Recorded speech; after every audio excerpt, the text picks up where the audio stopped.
Muy buenas noches a todos para prepararnos porque estamos a fin de año y vamos a comenzar el año del caballo. Bueno, primero tenemos en enero el año nuevo occidental o gregoriano y luego tenemos el año nuevo chino.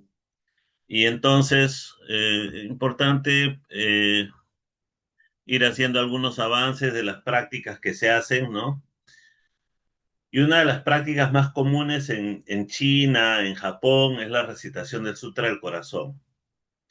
De hecho, el Sutra del Corazón se recita en muchos contextos, pero muchas veces hay algunos detalles del Sutra del Corazón que no conocemos. Bueno, mi maestro, el maestro Norbu Rinpoche, en algún momento, cuando habló de las diferentes enseñanzas del Buda, dijo que el Sutra del Corazón era una enseñanza autorizada por el Buda. Creo que la palabra más que autorizada sería refrendada, ¿no? Una enseñanza refrendada por el Buda. O sea, en el Sutra del Corazón, en el texto indio, en el texto hindú, cuando termina de hablar Avalokiteshvara, o sea, Kuan Yin, que en sánscrito se llama Avalokiteshvara, cuando Avalokiteshvara termina de hablar y de explicarle a Shariputra cómo es que debe ejercitarse un Bodhisattva Mahasattva, entonces el Buda se levanta y le dice, así, o bien nacido, es efectivamente como debe ejercitarse un Bodhisattva Mahasattva. O sea, quiere decir que Kuan Yin, o sea, Avalokiteshvara, le da enseñanza a Shariputra, que es el discípulo del Buda, y cuando Kuan Yin termina de dar la enseñanza, el Buda mismo refrenda, o sea, ratifica que lo que le ha enseñado Kuan Yin a Shariputra es correcto, que así es. Muy bien. Entonces, el Sutra del Corazón se trata de una de las que se conoce como enseñanzas autorizadas por el Buda o, pero en mi caso prefiero decir refrendadas por el Buda, ¿no? O sea, el Buda las, digamos, confirma. Bien. Y hay otros detalles también importantes acerca del Sutra del Corazón que no se conocen o acerca de Kuan Yin, Avalokiteshvara que no se conocen. Muchos que no conocen el budismo o que no tienen mucha información acerca del budismo, cuando leen el sutra, piensan que Kuan Yin, o sea, Avalokiteshvara, vivió en la misma época que el Buda y que se trataba de una reunión en que había, digamos, diferentes bodhisattvas, arhats, y estaba el Buda, y que en esa reunión física es que Kuan Yin le habla a Shariputra, que es el discípulo del Buda.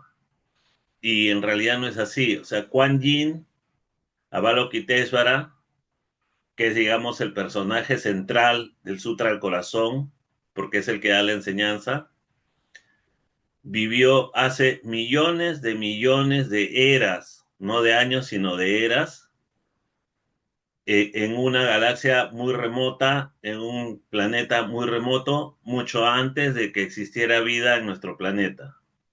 Entonces, en el budismo se contempla que hay vida en diferentes galaxias y en diferentes dimensiones y que el universo es infinito tanto hacia el futuro como hacia el pasado.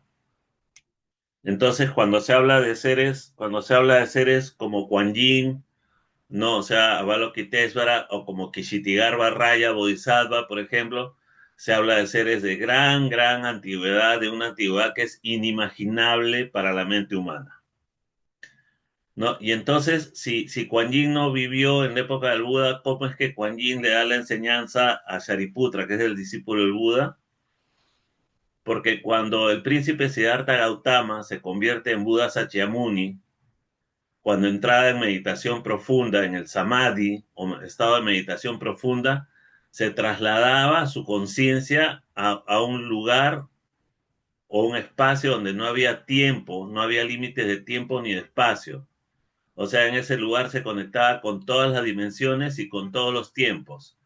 Por eso es que hay un momento en el Sutra del Corazón donde habla de los Budas de los tres tiempos, Sanshi Chufo en chino, y los Budas de los tres tiempos significan los Budas del pasado, del presente y del futuro, ¿no? Entonces, Kuan Yin los menciona, ¿no? Menciona que cómo es que ellos, a través de la praña paramita, alcanzan el estado de absoluta realización, ¿no? Y entonces, es en ese estado del Buda en que él entra a una dimensión en la cual se encuentra con Kuan Yin. Como digo, una dimensión sin tiempo y sin espacio, donde están todos los tiempos y todas las galaxias, todos los espacios habidos y por haber.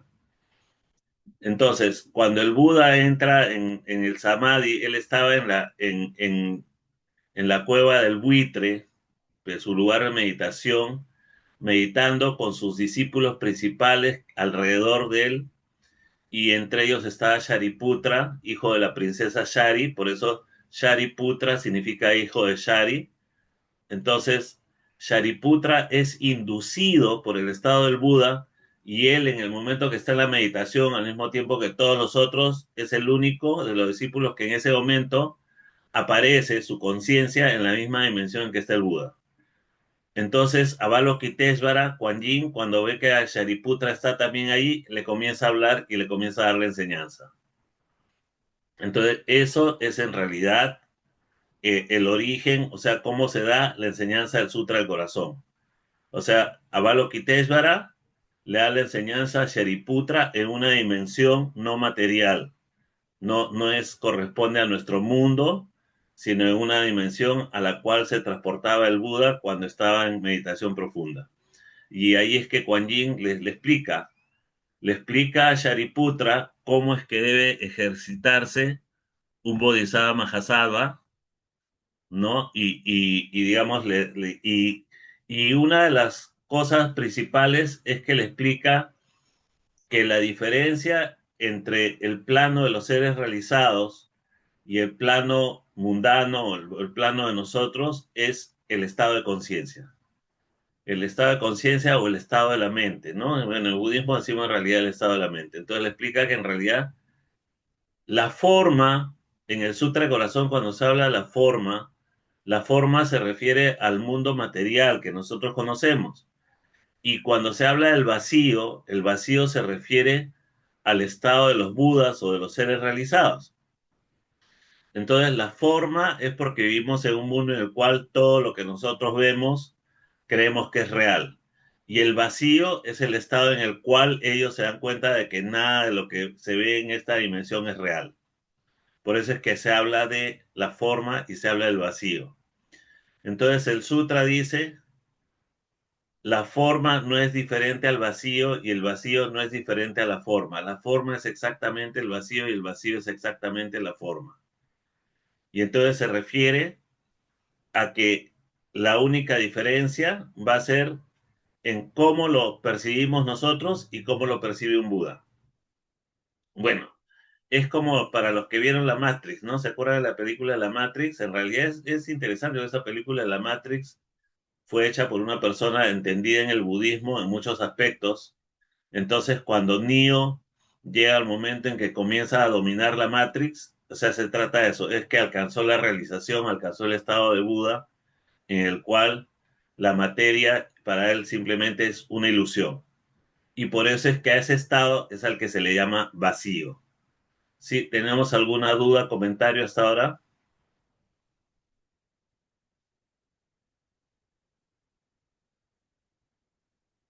Con confianza, por favor.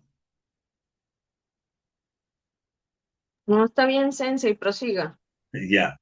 Bueno, entonces el Sutra del Corazón, el nombre en sánscrito es Praña Paramita Shridaya Sutra. Sutra del corazón de la sabiduría que nos lleva a la otra orilla. Entonces, Praña Paramita es la sabiduría que nos lleva a la otra orilla. Bueno, existe también libros de la Praña Paramita en los textos budistas, que es, digamos, muy, muy largo, ¿no? Pero el Sutra del Corazón de la Praña Paramita justamente es porque hace un resumen y simplemente explica la quintesencia de la Praña Paramita.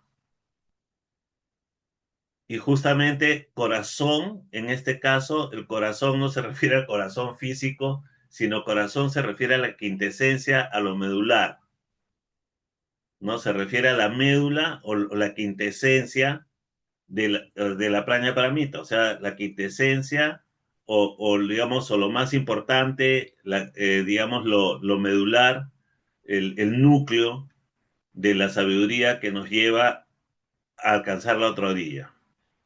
Ese es el nombre del sutra, no sutra del corazón de la Prajna Paramita. Bueno, entonces, y se habla de la Prajna Paramita porque el budismo nosotros vivimos en sufrimiento, o sea, nacemos en una dimensión en la cual estamos sufriendo y esta dimensión se llama samsara o el mar del sufrimiento. En chino se llama kuhai.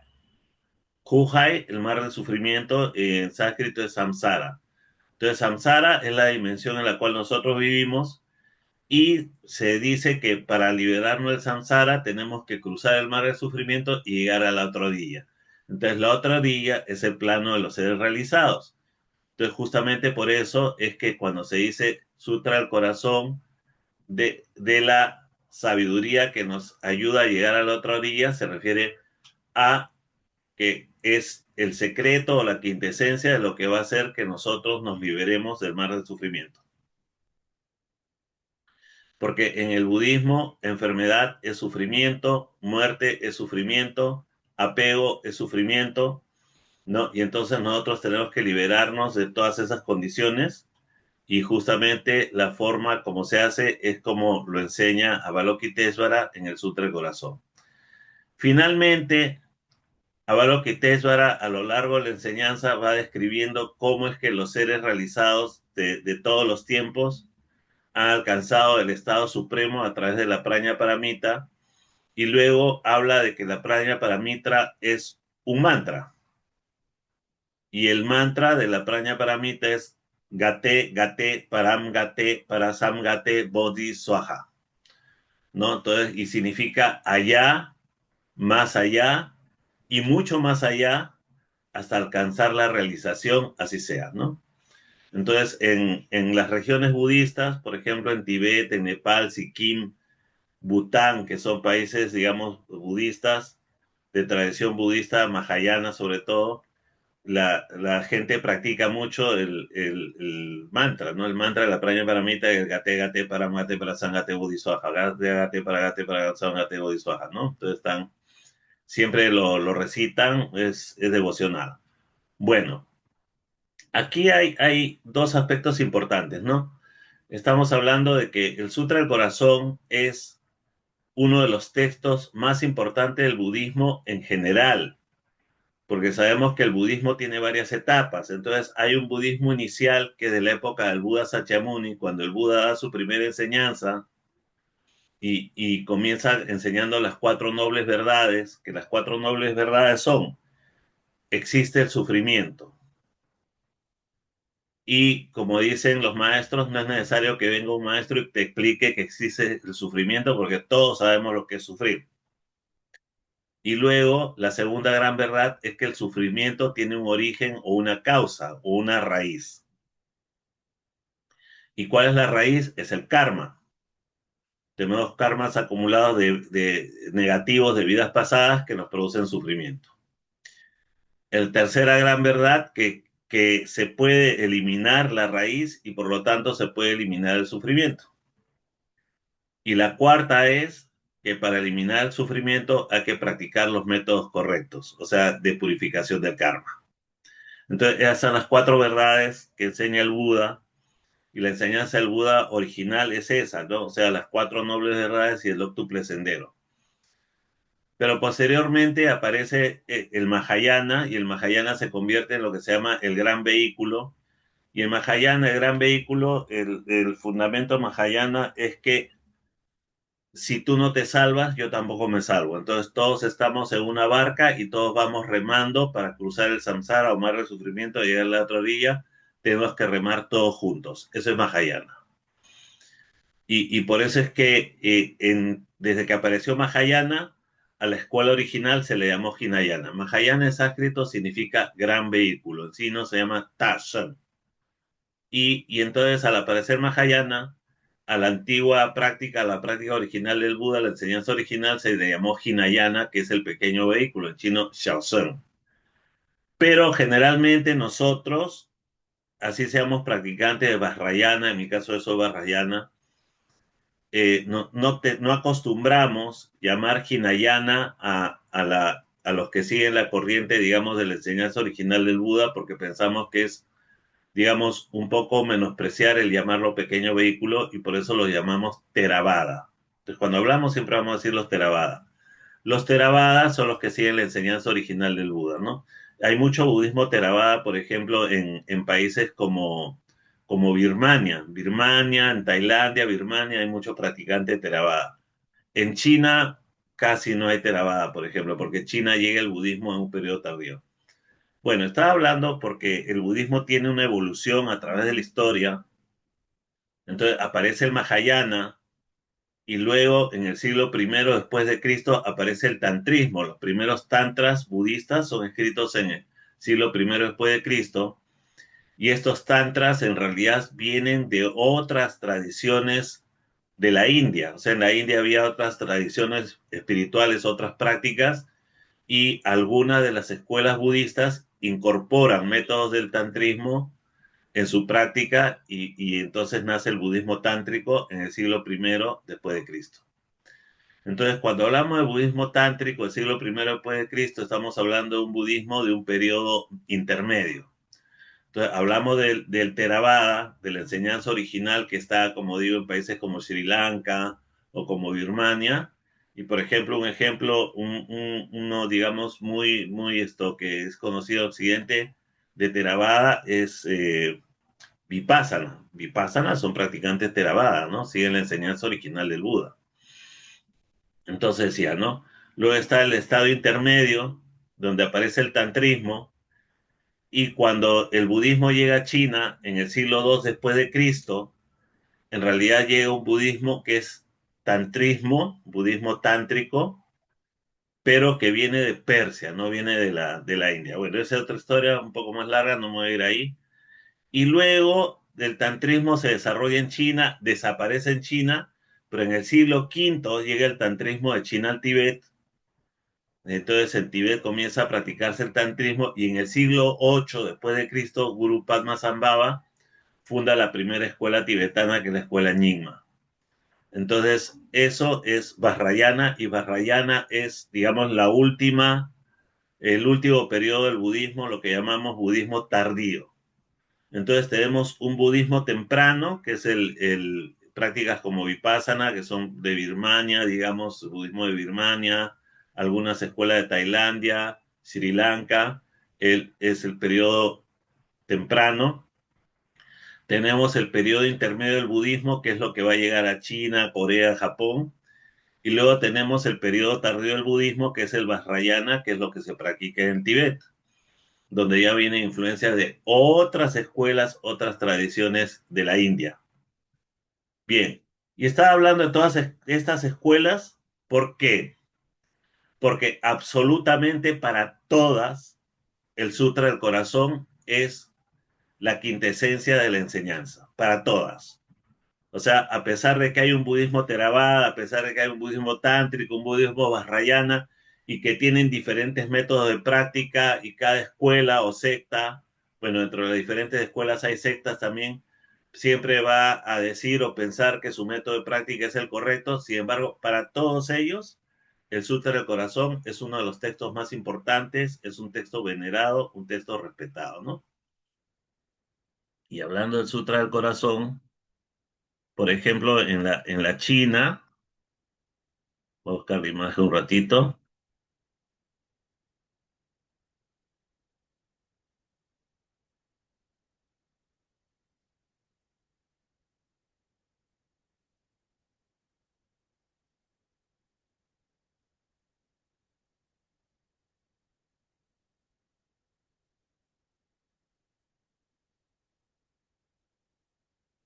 Este es el texto en chino, ¿no? En realidad uno puede aprender el texto a recitarlo en chino, se recita en japonés. Hay escuelas budistas zen en Inglaterra que lo recitan, monasterios zen ingleses que lo recitan en inglés, ¿no? No conozco la versión inglesa, ni sé cuál es el ritmo de la recitación, porque cada lugar va a tener un ritmo de recitación diferente de acuerdo al idioma, ¿no? Por ejemplo, en Japón es Kanshi, Sai, Hu, Satsugyo, Sen, Han, Yami, Tashi, Soken go unkai kudo isai kuyaku. Shari shi. Dice, shikihu, shikihu y ku y shiki soko se ku soku se shiki. No, ese es el ritmo, digamos, en que lo pronuncian en Japón. No, no lo hago muy bien porque no acostumbro a practicar, pero por ejemplo, los japoneses tienen su ritmo y los chinos tienen su ritmo, ¿no?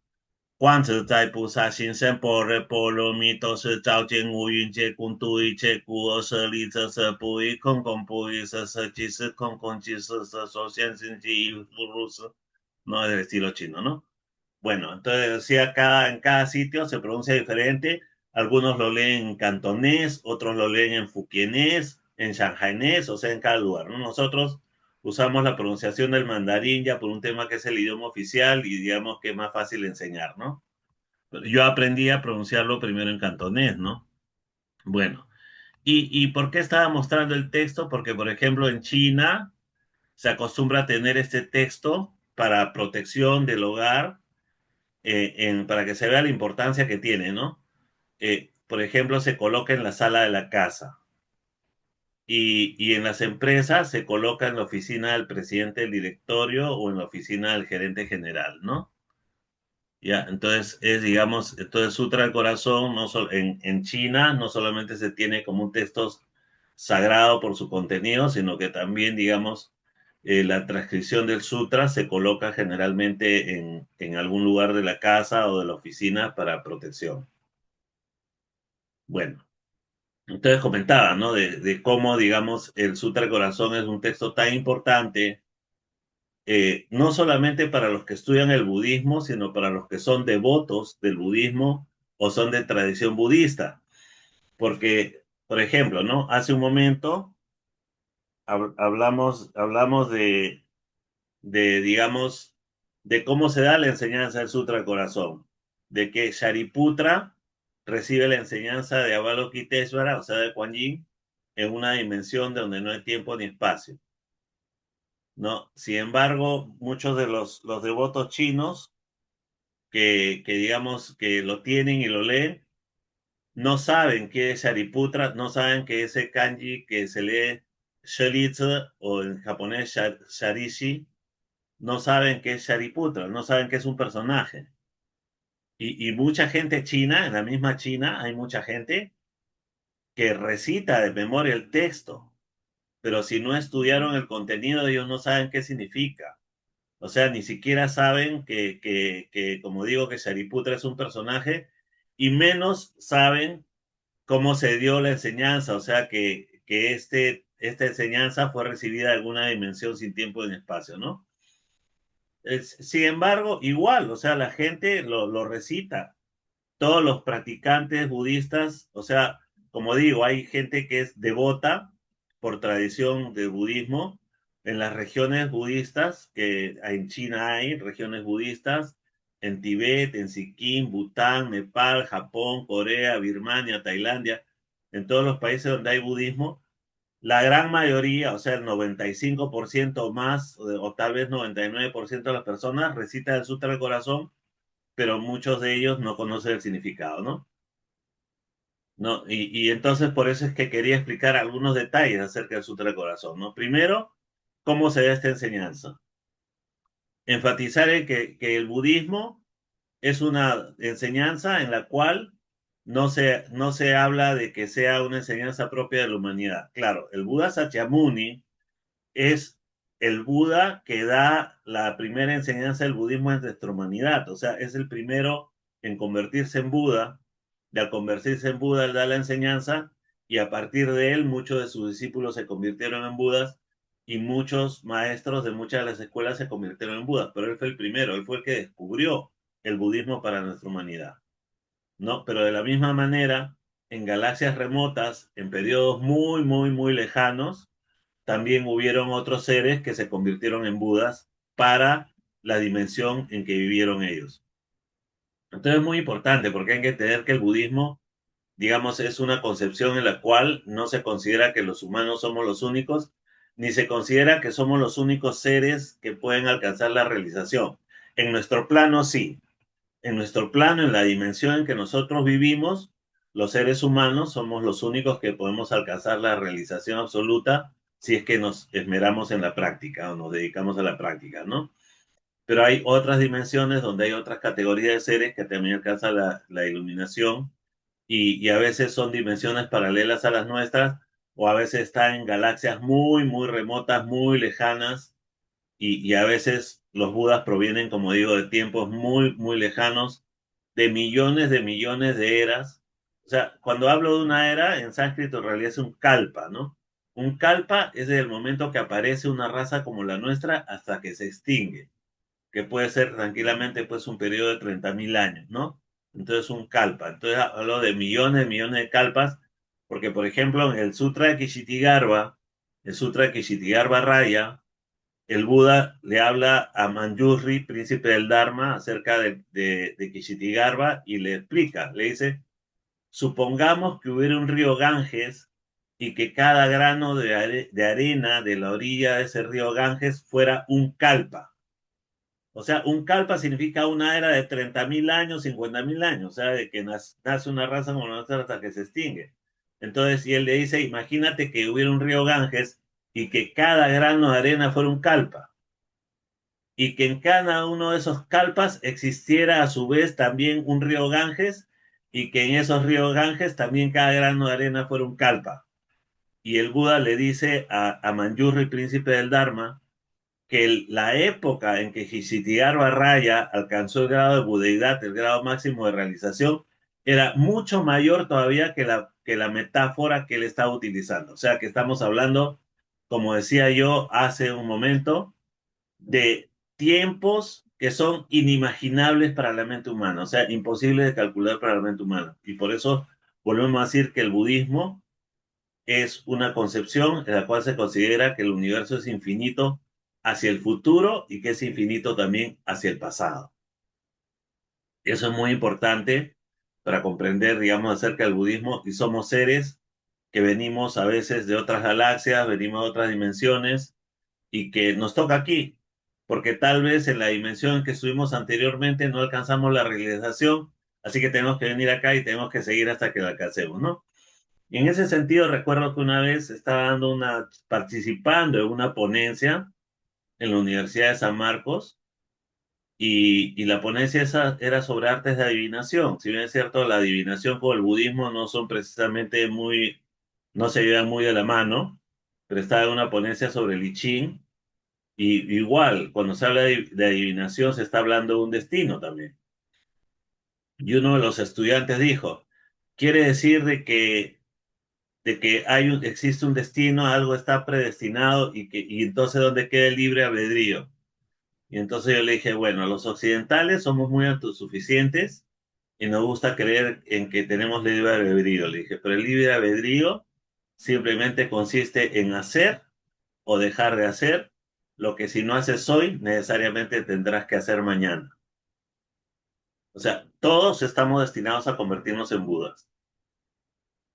Y en algún momento lo vamos a tener que hacer. Entonces va a depender de nosotros el hacerlo antes o el hacerlo después. O sea, el hacer las prácticas correctas o dejarlas de hacer en el momento en que aparece la oportunidad, ¿no? Entonces, como decía, bueno, estos son temas del budismo, pero que son importantes también porque el Sutra del Corazón en realidad nos va a hablar de muchas de esas cosas. Pues Sutra del Corazón nos habla de los 5 agregados, que es muy importante en el budismo. Los 5 agregados quiere decir la materia, ¿no? La percepción, el pensamiento, la acción y la conciencia. Y los 5 agregados nos forman a nosotros también. Nosotros tenemos materia, que es un cuerpo, ¿no? Tenemos percepción, percibimos, pensamos, actuamos y también tenemos una conciencia. Y según el budismo, no existe el ego, porque nuestro yo está compuesto por los 5 agregados. Entonces, cuando yo tenía 5 años de edad, mi cuerpo tenía una forma, mi pensamiento otra, mi percepción otra, mi actuar era otro, y así, ¿no? Entonces, esos 5 agregados van cambiando y esos 5 agregados son lo que soy yo. pero nunca son iguales, siempre van cambiando con el tiempo. Entonces quiere decir de que el yo, como nosotros lo conseguimos, no existe. Para el budismo el yo no existe y en el momento que nosotros fallecemos, los cinco agregados se van a ir disolviendo.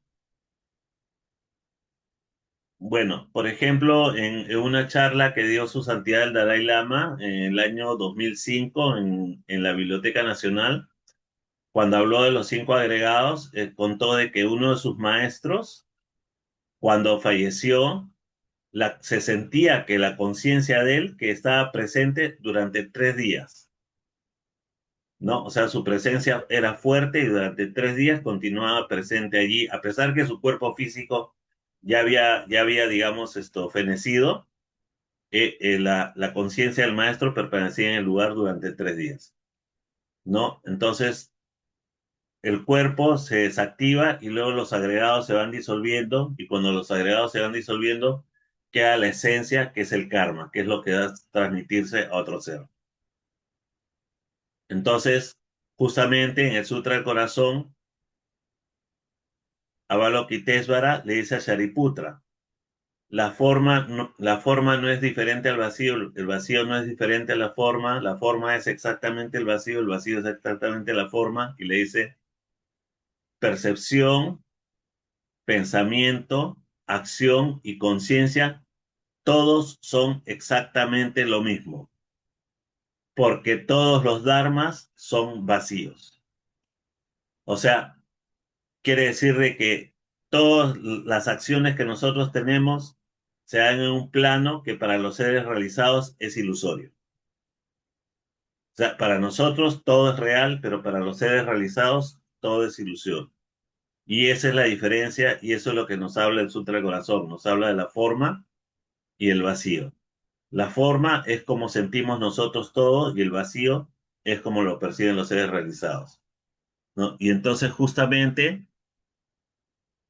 el, el, al final de toda la enseñanza que da Avalokitesvara a Shariputra le dice, ¿no? Que no existe mantra máximo que el de la praña paramita y dice, y por eso recitamos el mantra. Y ahí dice, gate, gate, param gate, parasan gate, bodhisattva, ¿no? O lo recitan los tibetanos, gate, gate, param gate, parasan gate, bodhisattva, gate, gate, param gate, parasan gate, bodhisattva, ¿no? Entonces, sí, entonces ese es básicamente algunos aspectos del Sutra del Corazón que quería comentar. En internet pueden encontrar diferentes versiones. La versión china fue traducida por el monje Xuanzang en la dinastía Tang. El monje Xuanzang viajó a la India y trajo, entre otros textos, el Sutra del Corazón y lo tradujo del sánscrito al chino, ¿no? Entonces, en la versión china, que es la de Xuanzang, no se encuentra el inicio donde se habla de que el Buda se encontraba meditando en la cuerda del buitre y que cuando entra en el Samadhi, Shariputra es inducido por el estado del Buda. Entonces, esa parte está en los textos sánscritos, pero en el texto chino, por lo menos en la versión que tradujo Xuanzang, no está. Y esta versión de Xuanzang es la versión china que lee siempre en China, en Japón, en Corea, que es la que les acabo de mostrar hace un momento el texto, ¿no? Y ni tampoco se menciona al final la parte en que el Buda se le pone de pie y le dice, así o bien nacido es efectivamente como debe ejercitarse un Bodhisattva Mahasabha, que es como digo cuando el Buda refrenda la enseñanza, ¿no? Entonces, hay algunas versiones chinas donde sale el final. Y esa parte donde el sánscrito dice así o bien nacido, en chino se dice Shan Zai, suprema bondad, pero se refiere a la persona, ¿no? Se refiere a Avalokitesvara. El Buda le dice así a Avalokitesvara, ¿no? Bueno, entonces el Sutra de Corazón, como digo, uno de los textos más importantes. Pueden encontrar en la red versiones, diferentes traducciones, ¿no? Casi todas son buenas. Y bueno, iremos profundizando más acerca de este texto. Quería dar algunos alcances. Y sobre todo preparándonos para el año nuevo y a ver si vamos a aprender a recitar el Sutra del Corazón en chino, en japonés, en sánscrito o en inglés. En español no sé si hay una versión. Lo que pasa es que los textos tienen siempre un ritmo en los cuales tienen que recitarse, ¿no? Entonces, la traducción tendría que ser hecha con mucho cuidado para que también agarre un ritmo, ¿no? Hay algunos textos como el Dharani de la Gran Compasión que cuando lo tradujeron al chino, le añadieron una frase que no existía para que coincidan los compases del ritmo de la recitación, ¿no? Por ejemplo. Bueno, entonces, como digo, no es fácil. Para nosotros no es fácil leerlo en chino. Bueno, en mi caso, en nuestro centro se lee siempre en chino, el Sutra del Corazón, y es una buena práctica, ¿no? Pero quería hablar un poco del contenido, del origen y de cómo se da esta enseñanza. Bueno, muchas gracias. Nos preparamos para el nuevo año. Suerte a todos.